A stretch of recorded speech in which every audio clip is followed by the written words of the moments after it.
నమస్తే అండి. నా పేరు రంగారెడ్డి. నేను తెలంగాణ స్టేట్ గ్రౌండ్ వాటర్ డిపార్ట్మెంట్లో రీసెర్చ్ జర్నలిస్ట్ అండి. ఇక్కడ కనపడుతున్న ఈ బోరు హైదరాబాద్ నగరంలో కొండాపూర్ అనే ప్రాంతంలో సతీష్ అనే సార్కు మేము సర్వే చేసి ఇచ్చిన పాయింట్ అండి.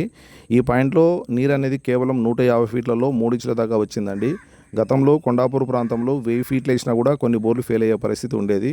కానీ ఈ సంవత్సరం పడ్డ అత్యధిక వర్షపాతాల కారణంగా గ్రౌండ్ టేబుల్ అనేది బాగా పెరిగిందండి. చూడండి నగరవాసులారా, మనము ఇలాంటి వాటర్ను భవిష్యత్తులో కూడా చూడాలంటే ప్రతి ఒక్కరం మన వంతు బాధ్యతగా ఫస్టు ఇంకుడు గుంతలు తవ్వుకోవాలండి. రెండవది, ప్రతి ఇంట్లో కనీసం 1 లేదా 2 చెట్లు నాటుకోవడం వల్ల ఇలాంటి వాటర్ను భవిష్యత్తులో కూడా చూడగలము.